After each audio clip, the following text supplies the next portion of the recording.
Hi friends, இன்றைக்கி இந்த வீடியோவில் நம்ம திருவாரூர் மாவட்டம் நன்னிலம் பக்கத்தில் இருக்கிற முடிகொண்டான் அப்படிங்கிற கிராமத்தில் நடந்த காளியம்மன் திருவிழாவை பார்க்க போகிறோம். எப்போவும் எல்லா ஊருக்கும் நான் காரில் தான் போவேன். ஃப்ரண்ட் சீட்டில் உட்காந்துட்டு போகிற வழியெல்லாம் அழகாக கவர் பண்ணுவேன். ஆனால் இந்த தடவை நான் இந்த ஊருக்கு சென்னையிலேருந்து பஸ்ஸில் போனேன். சென்னையிலேருந்து திருவாரூர் போகிற ரத்திமீனா பஸ்ஸில் ஏறினா அழகாக இந்த முடிகொண்டான் கிராமத்து வாசல்லையே வெடிகார்த்தால் 5 மணிக்கெல்லாம் இறக்கி விட்டுறாங்க. இவ்வளவு சீக்கிரமாக இருட்டில் போகிறோமே, தனியாக இறங்கி போகிறதுக்கு பயமாக இருக்குமா அப்படின்னு யோசிச்சுட்டு இருக்கும்போதே முடிகொண்டான் வந்துடுத்து. எங்கே பார்த்தாலும் அலங்கார மின்விளக்குகள் வெளிச்சத்தில் ஊரே ஜெகஜோதியாக திருவிழா களை கட்டி இருந்தது. கீழே இறங்கின உடனே என்னை அழைக்கிறதுக்கு எங்கள் அக்கா கணவர் வந்திருந்தார். அவருக்கு தெரிஞ்சவர் அந்த ஊர்க்காரர் பைக்கில் நின்றுட்டு இருந்தவர் என் கையில் சூட்கேஸை பார்த்த உடனே, அதை ஏன் தூக்கிட்டு வரீங்க, கொடுங்க, நான் போய் வீட்டில் வச்சிடுறேன் அப்படின்னு எடுத்துன்னு போயிட்டார். சிட்டிஸ்லலாம் இதெல்லாம் நினச்சி பார்க்க முடியுமா? பஸ் ஸ்டாப்லேருந்து ஒரு 5 நிமிஷம் நடந்த உடனே அக்ரஹாரம் வந்துடுத்து. வெடிகார்த்தால வேலையில் அமைதியாக இந்த கிராமம் அத்தனை அழகாக இருந்தது. இதுதான் எங்கள் அக்கா புவனாவோட வீடு. வெடிகார்த்தாலேயே வாசலில் கோலம்லாம் போட்டு அழகாக இருக்குது. வாங்க உள்ளே போகலாம். கிட்டத்தட்ட 20 வருஷம் முன்னாடி இதே காளியம்மன் திருவிழாக்காக தான் இந்த ஊருக்கு வந்தேன். அப்போ இந்த வீட்டுக்கு வந்ததுக்கப்புறம் இப்போ தான் வரேன். எவ்வளவு அழகாக இருக்குது பாருங்கோ. எங்களோட வழக்கம் என்னென்னா, வீட்டுக்குள்ளே நுழைஞ்ச உடனே நேராக பூஜை மாதிரிக்கு போய் சுவாமியை பார்த்து நமஸ்காரம் பண்ணிடணும். அதுக்கப்புறம் தான் மற்றதெல்லாம். கொஞ்சம் கூட டைம் வேஸ்ட் பண்ணாமல் பல்ல தேய்ச்சி காஃபியை குடிச்சு குளிச்சுட்டு காளியம்மனை பார்க்குறதுக்கு கிளம்பிட்டோம். இந்த ஊர்க்காரங்க எல்லாரும் எங்கே இருந்தாலும் இந்த காளியம்மன் திருவிழாக்கு வராமல் இருக்க மாட்டாங்க. சித்ரா பௌர்ணமி கழிச்சு ஒரு நாள் காப்பு கட்டி அதுலேருந்து 22 நாள் ஆன உடனே தீமிதி உற்சவம் நடக்கும். இந்த காளியம்மனுக்கு மாலை வாங்கி சாத்துறது வழக்கம். அதனால் இந்த கடையில் மாலை 2 வாங்கிட்டோம். 22ஆம் நாள் இந்த ஊர் பிடாரி அம்மனுக்கு மஞ்சள் நீராட்டு விழா நடந்து முடிஞ்ச உடனே மறுநாள் ராத்திரி ராமநாடகம் திருக்கூத்து நடக்கும். இந்த ஊர் அம்மன் எல்லாருமா 7 தேரில் வீதியுலா வந்து இந்த ராமநாடகத்தை கண்டு கழிப்பாங்களாம். மறுநாள் ராத்திரி ஹரிச்சந்திரன் மயான காண்டம் தெருக்கூத்து நாடகமாக நடக்கும். வழி நெடுக எப்படி எல்லார் வீட்லேயும் கோலம் போட்டிருக்காங்க பார்த்துட்டே வாங்க. இந்த காளியம்மன் எப்பவும் ஒரு பெட்டிக்குள்ளே தான் இருப்பாங்களாம். இந்த நாடகம் ராத்திரி நடந்துட்டு இருக்கும்போது இங்கேருந்து பூசாரியெல்லாம் கிளம்பி போய் அந்த பெட்டியில் இருக்கிற, பெட்டின்னு சொல்லக்கூடாது, பேழைன்னு சொல்கிறாங்க, அந்த பேழையில் இருக்கிற காளியம்மனை ஊர்வலமாக எடுத்துன்னு வந்து இந்த கோவிலில் பிரதிஷ்டை பண்ணுறாங்க. இங்கே அம்மனுக்கு சக்கரை பொங்கல், புளி சாதம், தயிர் சாதம், சுண்டல், பழ வகைகள்லாம் நைவேத்தியம் பண்ணுவாங்க. வீடு வீடாக போய் எல்லார்கிட்டையும் மடிப்பிச்சையாக நெல் வாங்கிட்டு வந்து அது அம்மனுக்கு காணிக்கையாக செலுத்துறது இந்த ஊரில் ஒரு பெரிய வேண்டுதல். எல்லார் வீட்லேயும் அது கொடுக்கறதுக்காக நிறையா நெல் ரெடியாக வச்சுருக்காங்க. ஏதோ கோவில் வந்தாச்சு, தெருவை அடைச்சி பந்தல் போட்டு அத்தனை அழகாக இருந்தது. நம்ம தான் சீக்கிரம்னா நம்மளுக்கு முன்னாடியே நிறையா பேர் கோவிலுக்கு வந்து தரிசனத்தை முடிச்சுட்டு திரும்பி வந்துட்டுருக்காங்க. பார்த்த உடனே எல்லாரும் நம்மளை வாய் நிறைய விசாரிக்கிறது, வாவான்னு கூப்பிடுறது தான் அத்தனை சந்தோஷம். வாங்க கோவிலுக்குள்ளே போகலாம். கோவிலுக்குள்ளே எக்கச்சக்க கூட்டம். அம்மனை பார்க்குறதே அவ்வளவு கஷ்டமாக இருக்குது. சுற்று வட்டார கிராமத்தில் இருக்கிற மக்கள் எல்லாரும் இந்த விழாவுக்கு வந்திருக்காங்க. பெண்கள் எல்லாரும் அவங்கவுங்க வேண்டுதலுக்கு ஏற்ற மாதிரி அம்மனுக்கு சீரா, புடவை, பழம், தேங்காய், பாக்கு, வெத்தலைன்னு எல்லாம் எடுத்துகிட்டு வந்திருக்காங்க. நானும் கொஞ்சம் கொஞ்சமாக எல்லார்ட்டையும் கெஞ்சி கெஞ்சி கேட்டு அம்மனை பார்க்குறதுக்கு உள்ளே போயிட்டேன். அங்கே அம்மன் 2 பேரும் ஜோடியாக வீற்றிருக்கிறத பார்த்த உடனே நம்மளுக்கு உலகமே மறந்துடும். இதெல்லாம் தான் அம்மனுக்கு படைக்கிறதுக்காக வச்சிருக்கிறது பல்லயம் அப்படின்னு சொல்லுவாங்க. அம்மன் ரொம்ப காலமாக பேழையிலிருந்து இப்போ தான் வெளியில் வந்திருக்கிறதுனால அவங்களுக்கு நிறைய நைவேத்தியம் பண்ணணுமா. அதனால தான் இத்தனை தினுசான நைவேத்தியங்கள் அம்மனுக்கு படையல் போடுறாங்க. இப்போ நைவேத்தியம் ஆயிடுத்து. இதை எடுத்துகிட்டு போய் வெளியில் எல்லாருக்கும் விநியோகம் பண்ணிடுவாங்க. அம்மன் 2 பேரையும் பக்கத்தில் போய் தரிசனம் பண்ணிட்டோன்னா அந்த ஆனந்தத்தை வர்ணிக்கவே முடியாதுங்க. இப்போ நினச்சா கூட எனக்கு உடம்பெல்லாம் சிலிருக்கிறது. இவரோட பக்தி ரசம் ததும்பும் பாடலை கொஞ்சம் கேளுங்களேன்.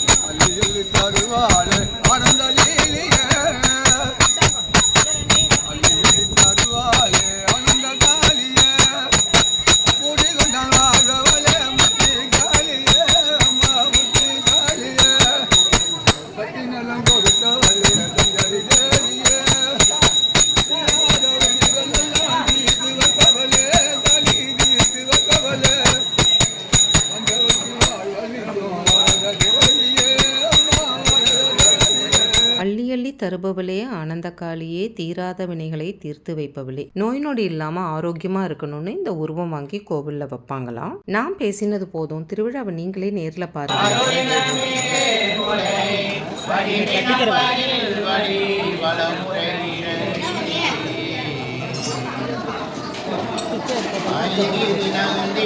நந்தினி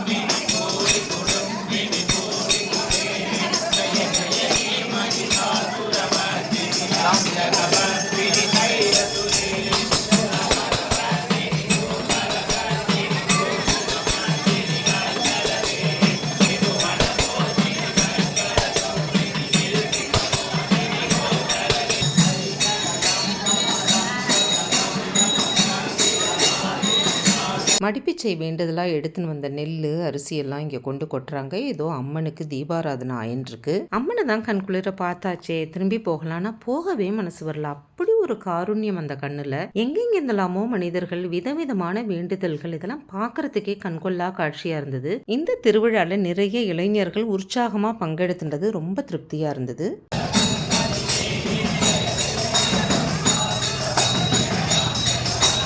கோவிலுக்கு வந்த எல்லா பக்தர்களுக்கும் அம்மனோட அன்னப்பிரசாதம் கொடுத்தாங்க.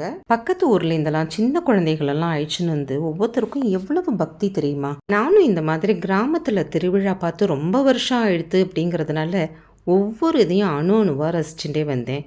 கிராமத்தில் வீடுகள் எல்லாமும் எத்தனை அழகாக இருக்குது தெரியுமா. பாருங்க, எல்லாரும் மடியில் வந்து நெல் வாங்கிட்டு போகிறாங்க. கையில் வேப்பலை கொத்தை எடுத்துட்டு அவரும் எவ்வளவு கொடுத்துட்டே இருக்காரு பாருங்க. இது வந்து இந்த ஊரில் வழக்கமா.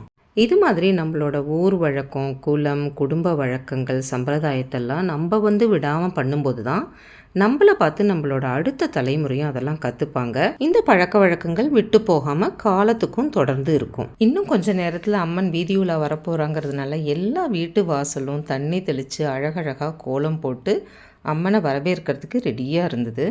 இந்த ஊர் முடிகுண்டான்கிறதே ஒரு பெரிய ஆன்மீக க்ஷேத்திரம் தான்.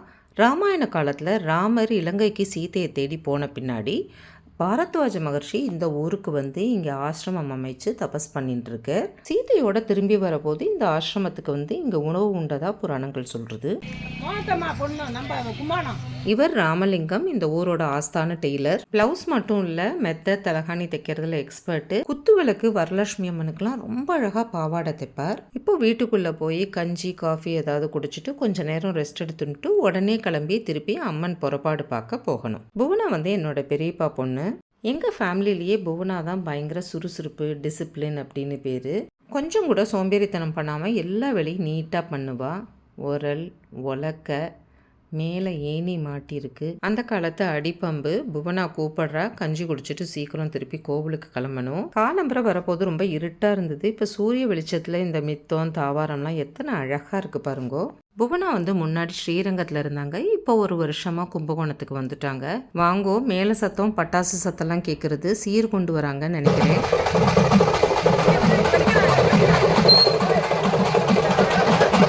பட்டாசு சத்தம் காதை பொழக்கிறது. இந்த ஊர் ஜனங்கள் எல்லாருமா சேர்ந்து ஊர்வலமாக அம்மனுக்கு சீர் எடுத்துட்டு போயின்னு இருக்காங்க.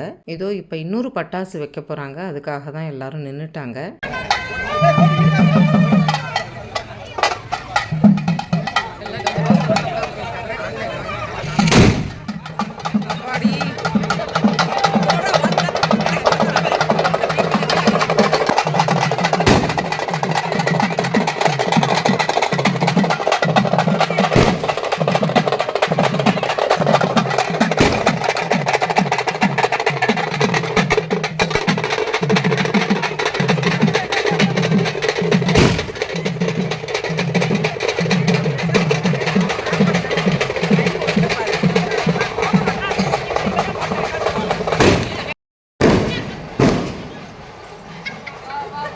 எப்படி நீங்களே நேராக வந்து இந்த திருவிழாவை பார்த்தா மாதிரி ஒரு ஃபீலிங் வருதில்ல. இந்த மாதிரி ஊர் ஜனங்கள்லாம் சேர்ந்து சீர் எடுத்துகிட்டு போன உடனே அம்மன் புறப்பாடு உடனே ஆகிடும். அதனால நாங்கள்லாமும் குரூப்பாக சேர்ந்து புறப்பாடு பார்க்குறதுக்கு கிளம்பிட்டோம். காலையில் இவ்வளவு கூட்டம் இல்லை. இப்போ பாருங்கள், எங்கே பார்த்தாலும் கடைகள், அழகழகான தோரணங்கள். இது அன்னதான கூடம். எவ்வளோ நீட்டாக ஆர்கனைஸ் பண்ணியிருக்காங்க பாருங்கள். இத்தனை கூட்டத்துக்கு ஒரு இடத்துல கூட அதிகமாக குப்பையே இல்லை. இந்த மாதிரி திருவிழாக்கெல்லாம் குழந்தைகள் அழிச்சுட்டு வரணும். அவங்களுக்கு தான் கொண்டாட்டமாக இருக்கும். இங்கே இருக்கிற பாதி கடைகள் குழந்தைகளுக்கு, டீனேஜ் கேர்ள்ஸுக்கு தான். காளியம்மன் வந்து ஒரு பேழையில் இருப்பாங்க அப்படின்னு சொன்னோம் இல்லையா. அந்த பேழை இருக்கிற இடம் வந்து காளியோட பிறந்த வீடு அப்படின்னு அர்த்தம். இப்போ வந்து கோவிலில் இருக்காங்க இல்லையா காளியம்மன் 2 பேரும். 7 அம்மனும் தேரில் வீதியில் வருவாங்க அப்படின்னு சொன்னோம் இல்லையா. அந்த 7 அம்மனோட தேரையும் இந்த இடத்துல வச்சுருக்காங்க பாருங்கள். 2 காளியம்மனும் இப்போ அந்த கோயிலேருந்து வேகமாக புறப்பட்டு படுகளம் பாயறதுக்குன்னு இந்த பக்கம் வருவாங்க. நம்ம சீக்கிரம் போய் அந்த அம்மன் வர வழியில் போய் நின்றுக்கலாம். அப்போ தான் நல்லா பார்க்க முடியும். இவங்களுக்கு தெரிஞ்ச எலக்ட்ரீஷியன் சேகர் அப்படின்னு ஒருத்தர் இருக்கார். அவரோட வீட்டு வாசலில் நாங்கள் போய் நின்றுட்டோம். நல்லா பார்க்குறதுக்கு வசதியாக இருந்தது. இதோ இப்போ அம்மன் வரப்போகிறாங்க. எங்கே பார்த்தாலும் ஓம் சக்தி பராசக்தி கோஷம் தான்.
காளியம்மனை கண்ணுக்கு நேராக பார்த்து தரிசனம் பண்ண சந்தோஷம்.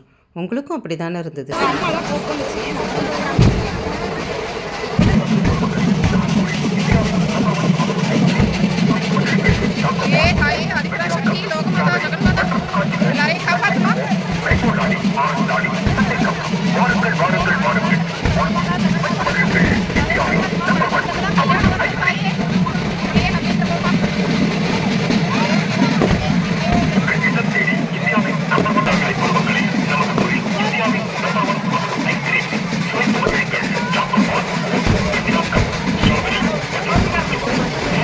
மக்கள் கடல் போல் திரண்டனர் அப்படின்னு படிப்போம் இல்லையா? அதை இங்கே நேரையே பார்க்கலாம் நம்ம.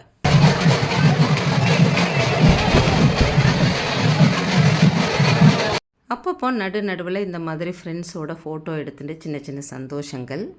உஷா, உமா, வினோதா, புவனா எல்லாருமே என்னோட ரிலேட்டிவ்ஸ் தான். இவங்க எல்லாருக்கும் முடிகுண்டான் தான் சொந்த ஊர். இப்போ 2 அம்மனும் நேராக போய் தன்னோட பிறந்த வீட்டில் போய் சொல்லிட்டு வருவாங்களாம். இந்த அம்மனுக்காக நேர்ந்து விட்டுருக்கிற ஆடுகள்லாம் இதோ இங்கே நின்றுட்டுருக்கு. எனக்கு ரொம்ப பாவமாக இருந்தது பார்க்குறதுக்கு. அங்கே 2 கொடை தெரியுறது இல்லையா? அதுக்கு கீழே தான் அம்மன் போயின்னு இருக்காங்க. இப்போ நேராக அவங்க பிறந்த வீட்டுக்கு போய் சொல்லிட்டு இங்கே வந்துடுவாங்க. இங்கே நம்ம நின்றுட்டுருக்கிற இடத்துக்கு பக்கத்தில் இருக்கிற பிள்ளையாருக்கு ஒரு தோப்பு கர்ணம் போட்டுட்டு அம்மன் 2 பேரும் கிளம்பிடுவாங்க. கூட்டத்தை பார்த்தீங்களா? மரத்து மேலே, காம்பவுண்ட் வால் மேலே, மொட்டை மாடி மேலேருந்து எங்கேருந்துலாமோ.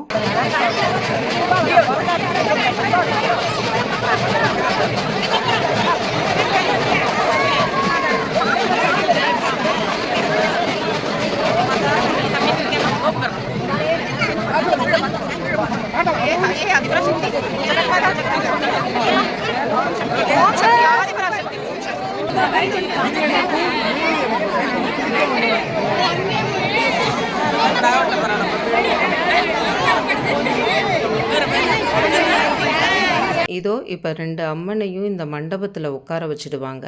அதுக்கப்புறம் ஆடு பலி கொடுப்பாங்கன்னு நினைக்கிறேன். அதெல்லாம் மனசுக்கு கஷ்டமாக இருக்கும். அதனால் அங்கேருந்து கிளம்பிட்டோம். திருவிழாக்காக எல்லார் வீட்லேயும் உறவினர்கள் அங்கங்கே மோர் கொடுத்துட்டே இருந்தாங்க. எத்தனையோ வருஷங்களாக ஆசைப்பட்டு இருந்த காளியம்மன் திருவிழாவுக்கு இந்த வருஷம் வர முடிஞ்சது ரொம்ப சந்தோஷமாக இருந்தது. இன்றைக்கி புனர்பூச நட்சத்திரங்கிறதுனால இந்த ஊர் கோதண்டராமருக்கு அபிஷேகம் நடக்க போகிறத இப்போ பார்க்க போகிறோம். முடிகுண்டானின் அழகான அக்ரஹாரத்தில் உங்களை மீண்டும் சந்திக்கும் வரை உங்களிடமிருந்து விடைபெற்றுக் கொள்வது உமா வெங்கட். பாய்.